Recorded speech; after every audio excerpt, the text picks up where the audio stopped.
concerning of all. From 1425, the representative of the Mortimer claim to the throne. His every move was subjected to intense, jealous, and suspicious scrutiny. So, I mean, you can see where I might fall down on the discussions about paranoia at Henry VI's court. His story is, I think, the tale of how the Lancastrian government, under the increasingly paranoid Henry VI, inadvertently crafted the very thing that it feared the most. This is the story of Ireland's role in York's opposition to Henry VI, his quest for security and his family's future as kings of England, as well as their return to rebellion from Ireland. And I think this kind of represents the prevailing view of York's relationship with Ireland, that he was well liked there, that he was comparatively successful, and that his Irish connections served him and his descendants quite well. So in the 1830s, it was said that for besides being a person of firm character and much prudence in worldly affairs, the Duke of York was respected by the Anglo-Irish as almost one of themselves, and the greatest personage of their own class, being the representative of Lionel, the first Duke of Clarence, and heir through him to the great property of the de Burghs in Connaught and Ulster. We can also see this sentiment kind of repeated in a less than complimentary terms towards the Irish. Again, a demonstration of the power of Norman propaganda, written here 700 years after the propaganda was begun, when it still refuses to release its grip. In the mid-19th century, Sharon Turner wrote that of York that his talent and judgment supplied the deficiency, and his conduct was so pleasing to the wild and savage Irish that they contracted a steady attachment to his person and his family. I'm sure I'm, again, going over things that you already know here, but York's connection to Ireland, joining to his claim to the English crown, goes back to his great-grandparents. Lionel, Duke of Clarence, was the second son of King Edward III, and Elizabeth de Burgh, Countess of Ulster, heiress to that family's extensive lands and long presence in Ireland. The couple's only child, their daughter Philippa, was also Countess of Ulster in her own right, and she married Roger Mortimer, the fourth Earl of March. Their daughter Anne Mortimer in turn married Richard of Conisbrough, Earl of Cambridge, who was the youngest son of Edmund, Duke of York, and they were Richard, Duke of York's parents. So he brings together the line of York and Mortimer. And so after 1425, York becomes this kind of tangled representative of the York line, the Mortimer line, the de Burghs, and a claim to be Edward III's true heir. I've often said that when York finally laid claim to Henry VI's throne, he did it not as Duke of York, but he did it as a Mortimer. This, though, is the story of his Irish blood before that claim was set out. And just to go back over York's career just prior to his involvement directly in Ireland, he had served as Lieutenant General in France on 2 occasions. He had done quite a good job there, I would argue, despite being deprived of funds and manpower. Accusations of financial misconduct cropped up in 1446, and this seems to have cost York his post there. I'd suggest that they were fictitious. They were the cover that Henry VI needed to do what he really wanted, which was to remove York and replace him with Edmund Beaufort, who was something of a rival to York even at this stage, and who was also created Duke of Somerset in advance of performing anything for the crown, in an effort to give him the gravitas that he needed for this role in France. This image is actually meant to represent later relations between York and Somerset and Henry around the time of Dartford in 1452. But I'd suggest that in 1446 they were already something like this, that York was feeling himself pushed away as Somerset increasingly held the ear of Henry VI. Yet York didn't appear to be completely out of favour. On the 26th of October 1446, the calendar of patent rolls record a grant from Henry to his cousin Richard, which said that he will often come to London for the king's business and his own, and granted him the abbey and the town of Waltham in order to help support him during his visits to the capital. Of the Parliament that was held in England in 1447, an English chronicle, which is overtly Yorkist in its sympathies, a little bit like me, asserts that on the 10th of day of February after began the Parliament at St Edmund's Bury in Suffolk, the which was ordained only to slay the noble Duke of Gloucester, Humphrey, the king's uncle, whose death William de la Pole, Duke of Suffolk, and Sir James Fiennes, Lord Say, and others of their assent, had long time imagined and conspired. So Gloucester, the last remaining paternal uncle of the young Henry VI, arrived in Bury St Edmunds, was immediately placed under house arrest, was then taken into custody, told that he was accused of treason against his nephew and conspiring to take his nephew's throne, and he was then found dead in custody. Today isn't the time for discussion about what was going on here, but I do think this is a very early signal of the serious mental issues building within Henry VI that would begin to drag England into civil war, that he viewed his aging, childless uncle as such a threat to his own position. The problem for Henry was that in slaying this monster, he created in many ways a far greater one, at least in his own mind. Gloucester had been the voice of opposition to Henry's peace policies with France, but he represented loyal opposition from within the House of Lancaster.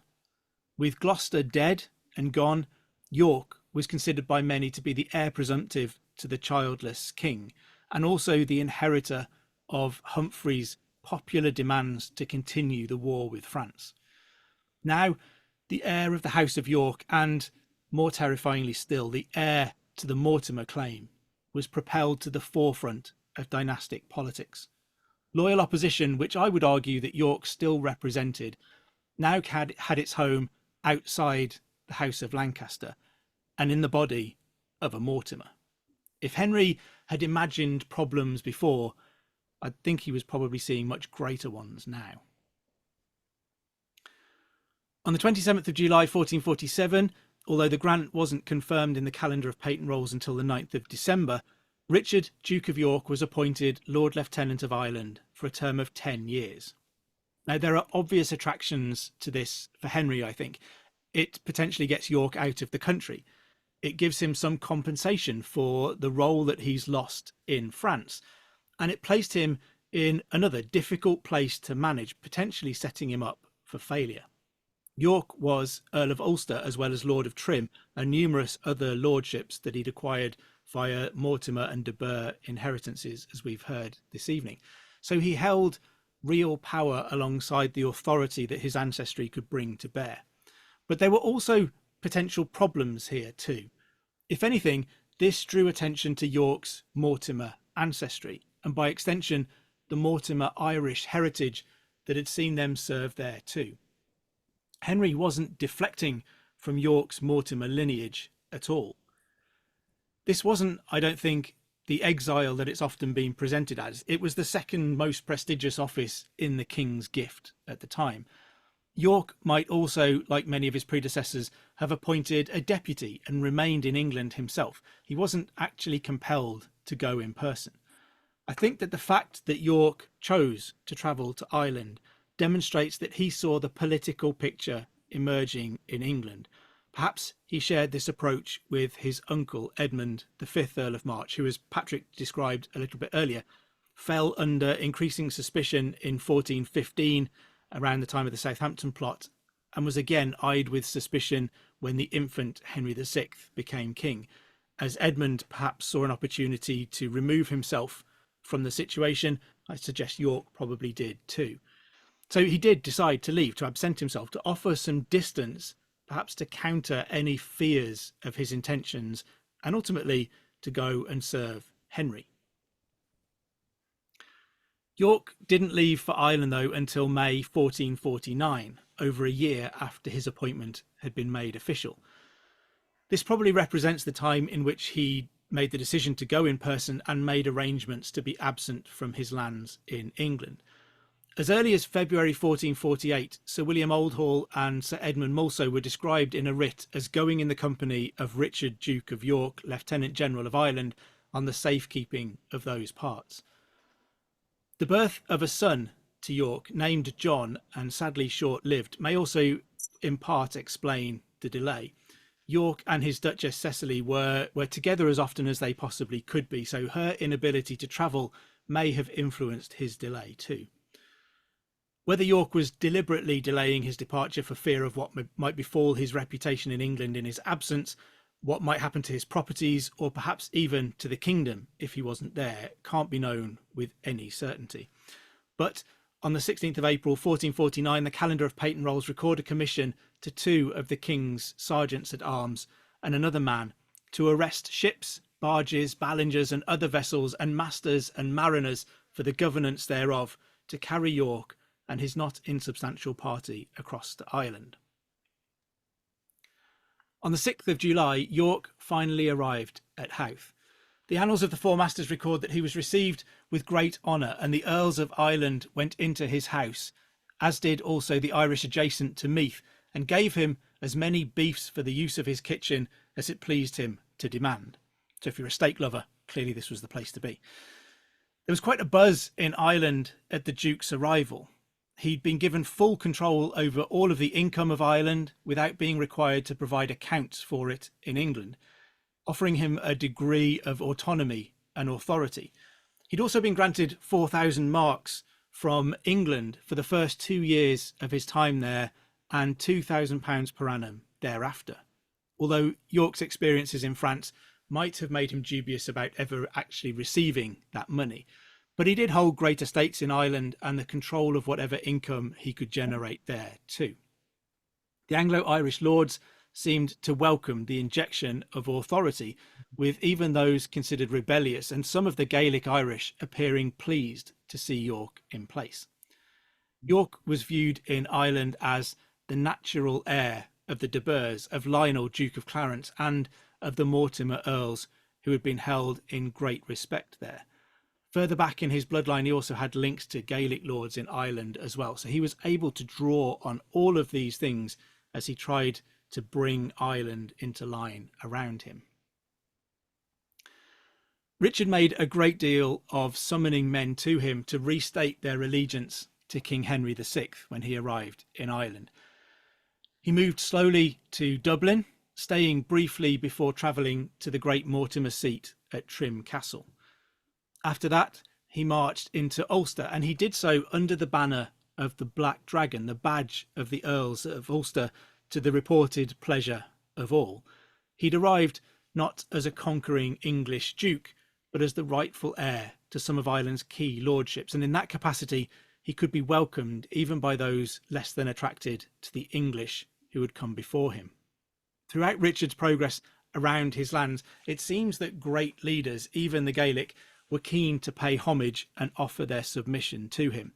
Wherever he went, lords came with their men in full array to offer him gifts, and it seemed that there was a genuine hope of a settlement of all of the differences that had been tearing Ireland apart. After returning to Dublin, York mustered many of these newly offered forces and led an attack into Wicklow, just to the south of the city. This county was under the control of the O'Byrne family, and York stormed through it, causing such destruction that the clan were forced to seek terms. They swore to be the king's liegemen and to pay their taxes to the crown in future. The head of the family, who isn't named in the source material that mentions the attack, swore that himself, likewise his children, and the best of his men shall wear English array and learn English. Following this episode, even more lords and landowners poured into York's court. A full list appears in some of the contemporary source material before recording that all of this was completed by Michaelmas, the 29th of September, so that within 3 months, many of the lords of Ireland and some Gaelic leaders be sworn true liegemen to the King of England and his heirs male, and to my Lord of York and to his heirs male, and laid hostages and were bound by indenture, sounding the hope to many that with the might of Jesus, before 12 months come to an end, even the wildish Irishmen in Ireland shall be sworn English.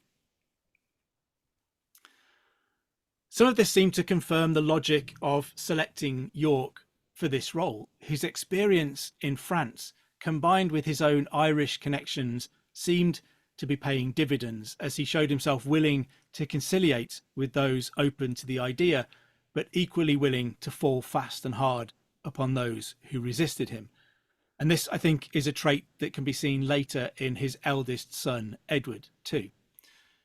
York perhaps felt that he'd found his place, an ancestral home away from the troubles both in England and the disintegrating state of the French territories, a place where he was warmly welcomed and seemed to be deeply respected, able to make a difference, and perhaps crucially rule as a vice regent in what might effectively become his own semi-autonomous region. But all wasn't entirely as it might seem. As keen as many of the Irish lords were to come to York and make their submissions, once they returned to their homes, very little actually changed.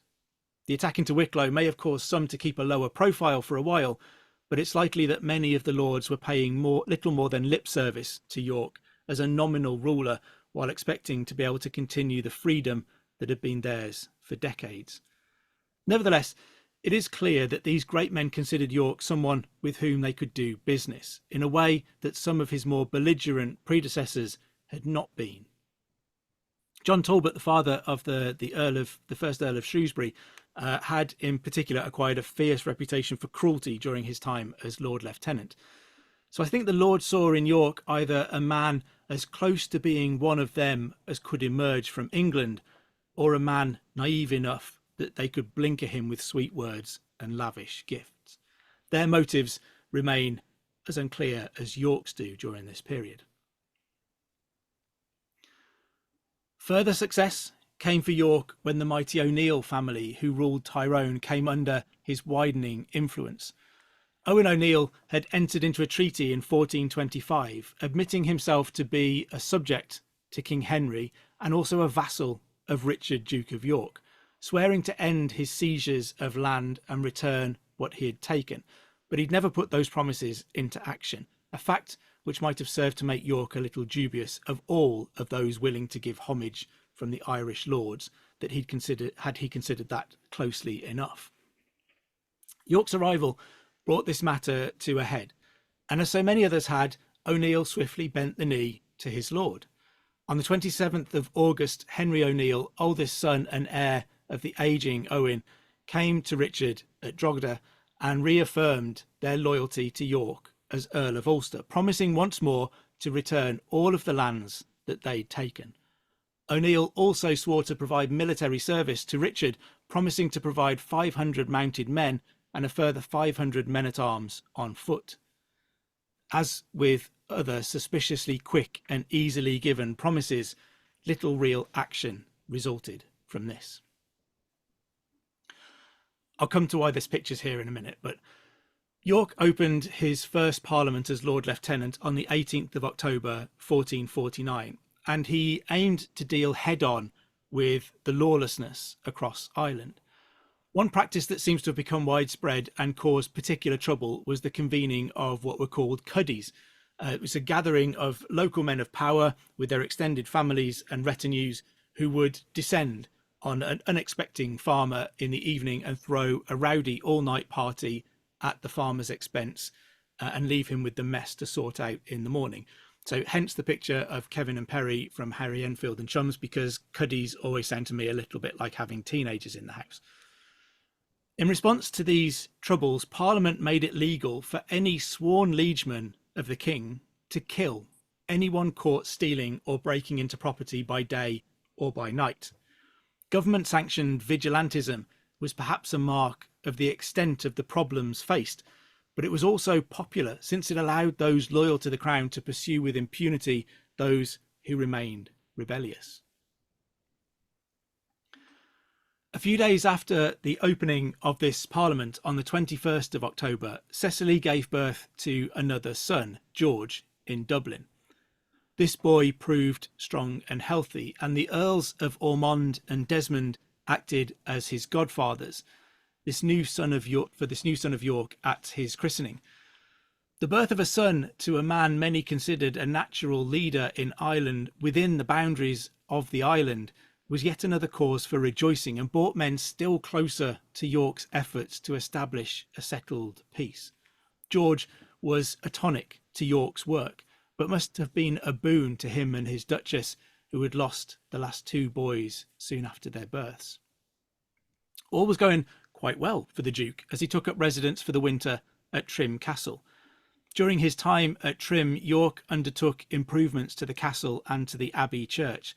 The steeple of the parish church still proudly displays the carved arms of both York and Mortimer, suggesting that he may have invested in that building too.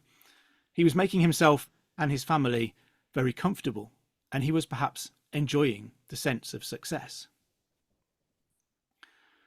In early 1450, the second Parliament of York's stay was opened, and its business reveals that all was no longer going quite so well for the Duke.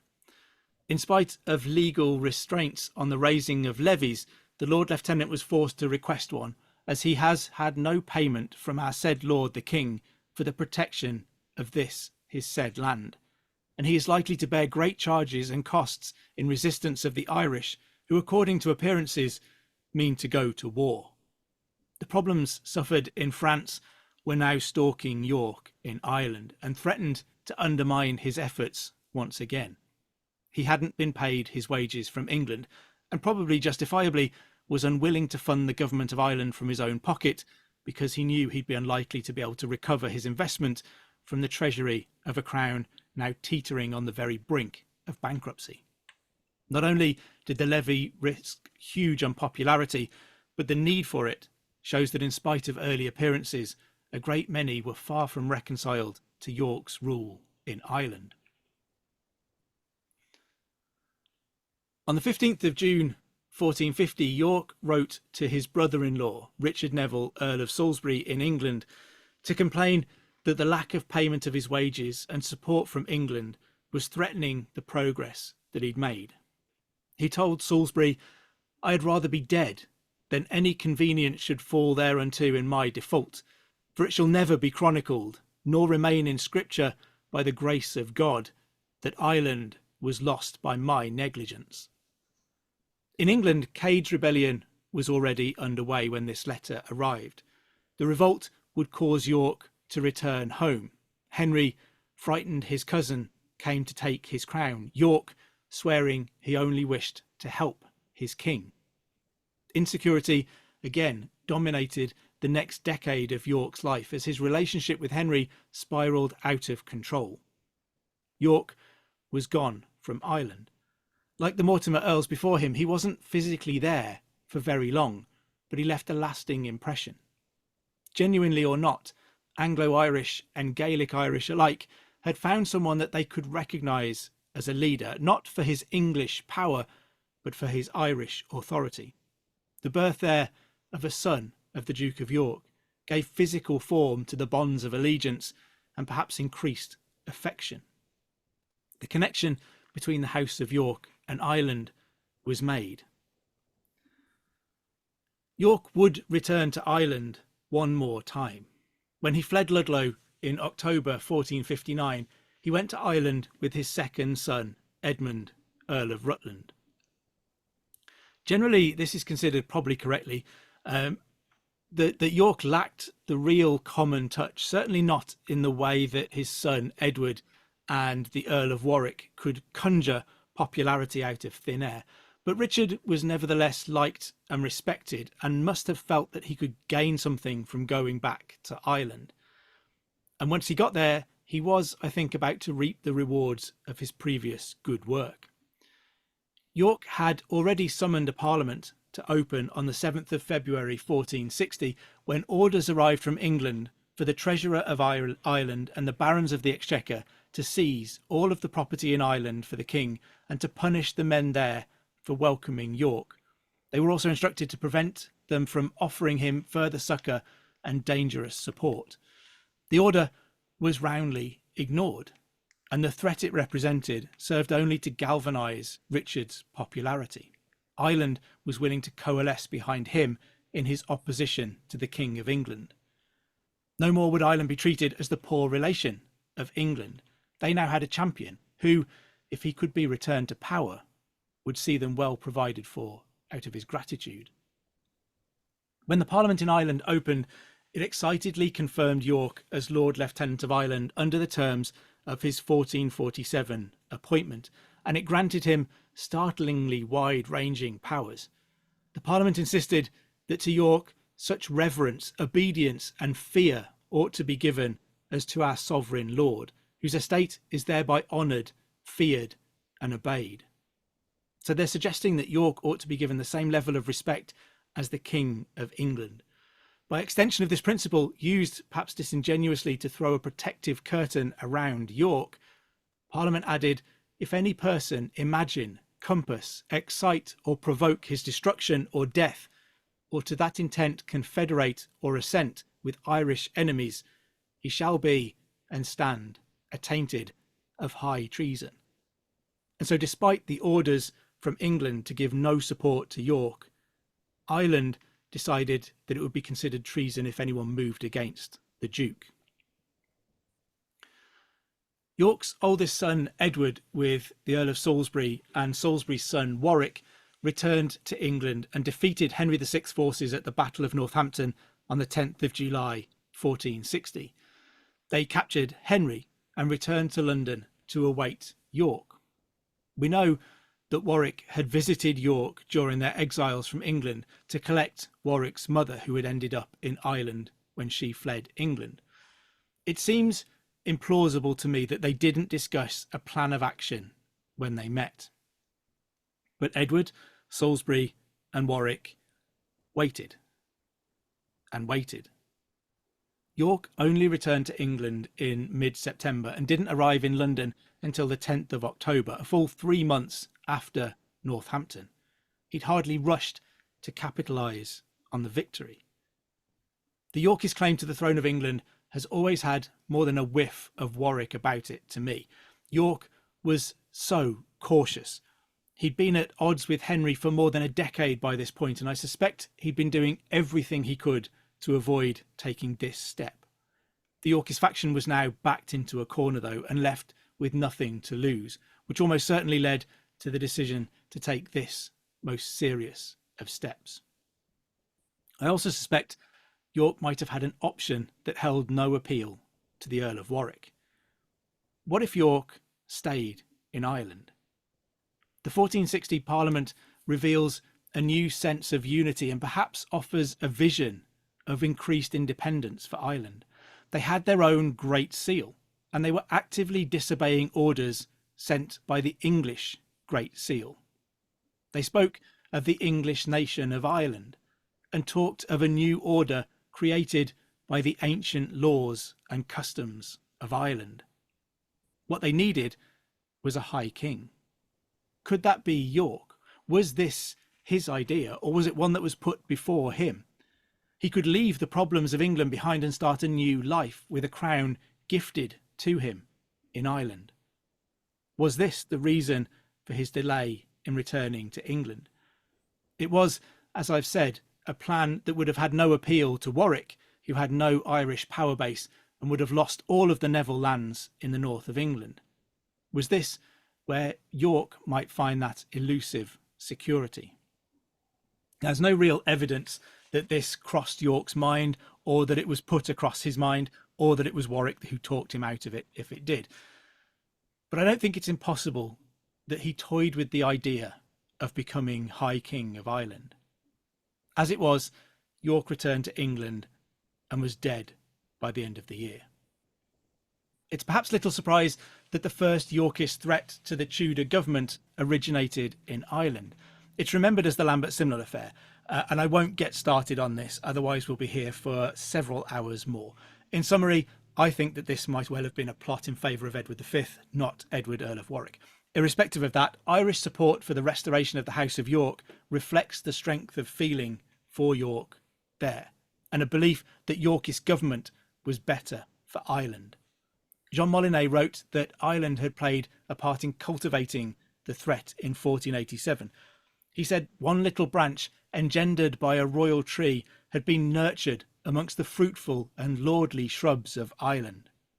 The Annals of Ulster also noted the event, highlighting the role of the Irish earls in the plot. It said, "A great fleet of Saxons came to Ireland this year to meet the son of the Duke of York, who was exiled at this time with the Earl of Kildare, namely Gerald, son of Earl Thomas." It may well be no surprise that the second significant threat to Henry VII also originated in Ireland. This claimant is remembered as Perkin Warbeck. Again, I won't get started because probably some people would like this to end at some point soon. I suspect he might really have been the younger son of Edward IV. Whatever the truth, this insurgency began on the docks in Cork. It then spread to the continent, travelling through France to Burgundy and then to Scotland. There were efforts to gather more support in Ireland later in the affair, but by now enthusiasm had waned. Was Ireland losing its attachment to the House of York, or was it simply obvious that success was dangerously unlikely? I thought I'd leave you with this quote from a note that can be found amongst Henry VIII's paperwork in 1526. It says, it's a report on the state of affairs in Ireland. Clearly, Henry has asked for something to be put together to explain it to him. And it says in one part that the Earls of Kildare and Desmond come of one stock and have always held with the House of York, as was seen in the days of the king's father, when an organ maker's son, Lambert Simnel, named one of King Edward's sons, came into Ireland, was by the Geraldines received and crowned king in the city of Dublin. I'm using this quote only in part so that I can harp on again about the Lambert Simnel affair being about Edward V. It clearly says there, one of King Edward's sons. The other reason is because it demonstrates that 66 years after the death of Richard, Duke of York, there was still a strong perception that Ireland was a place brimming with Yorkist sympathy. Richard, Duke of York, went to Ireland at a time of crisis for him personally, for England, from which he sought to absent himself, and for Ireland. His reception demonstrated his willingness to leverage the connections and heritage that his Mortimer and de Burgh blood gave him. He came as an Irishman. York's time in Ireland was relatively successful, even if that might have been superficial. I also think Ireland had given York a taste of the security that he craved, but which had evaded him in England. York's return to England in late 1460 ended up costing him his life. Was his delay in coming a result of giving some consideration to staying in Ireland? Did Ireland almost see a Mortimer descendant lay claim to the title of High King of Ireland? Either way, York's use of his Irish heritage forged a powerful connection between his family and Ireland that saw it become the hotbed of opposition to Henry VII in favour of a restoration of the House of York. The Mortimer legacy in Ireland hadn't ended when the name was gone. Richard, Duke of York, ensured that it persisted at least for a few more generations. Thank you very much for listening. Wow, thanks, Matt. That's brilliant. Again, a great illustration of the importance of the Mortimer family across the British Isles, but also in terms of the dynastic aspects to the throne, and also just the number of questions that remain unanswered despite, centuries of research, centuries of people digging into this, new sources being discovered all the time as well, as you know.